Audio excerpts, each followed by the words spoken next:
जी, आपका नाम? मेरा नाम डॉक्टर हनीफ अंसारी एडवोकेट है। आप समाजवादी में वरिष्ठ नेता के पद पर हो। मैं समाजवादी पार्टी में वरिष्ठ नेता कह सकते हो, लेकिन मैं समाजवादी पार्टी के अंदर बहुत दिनों से हूँ। जब से समाजवादी 1998 से समाजवादी पार्टी को बिलोंग करता हूँ। समाजवादी पार्टी का प्रारंभिक सदस्य से और अब मैं सक्रिय सदस्य हूँ।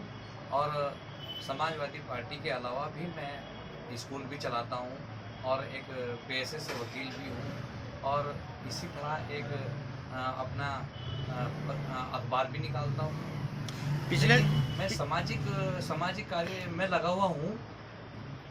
पिछले 9 महीने से लगातार किसान धरना प्रदर्शन गाजीपुर बॉर्डर पर धरना प्रदर्शन में बैठे हैं। उनके बारे में आपकी क्या राय है?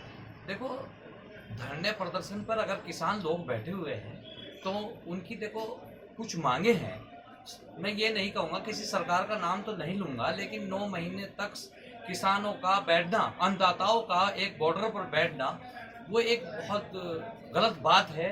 ये तो हमारे, ये समझ लीजिए कि जो हमारा अंग्रेजों का शासन था, उस शासन को भी मतलब जो है जो सरकार है उसने उसको भी वो कर दिया। क्योंकि जब अंग्रेजी शासन में भी धरने प्रदर्शन होते थे तो उनकी मांगे, हिंदुस्तान की जो हिंदुस्तानियों की मांगे थी वो पूरी हो जाती थी।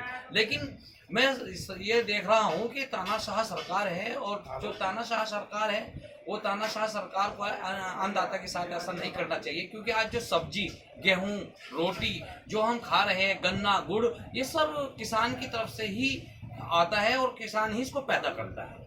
देखो, हम तो किसान हैं क्योंकि भाई हमारी खेती भी है, लेकिन हम इतना कहेंगे कि जो हमारे राष्ट्रीय अध्यक्ष, जो हमारे टिकैत जी ने जिनके लिए वे आंदोलन भी कर रहे हैं, और हमारी जो मांगे हैं वो सरकार को मान लेनी चाहिए। हमारा गन्ना का भाव कम से कम 400 साढ़े 400 रुपये क्विंटल होना चाहिए। और सरकार को, क्योंकि देश जो है हमारा सबसे कृषि प्रधान देश कहलाता है, यहाँ किसान खेती खलिहान ज़्यादा है, तो इसलिए किसानों का उपज, उनकी फसल के जायज़ दाम मिलने चाहिए। और जो हमारे खिलाफ जो बिल सरकार, किसानों के खिलाफ जो बिल ये सरकार लाई है, वो बिल को वापस करना चाहिए।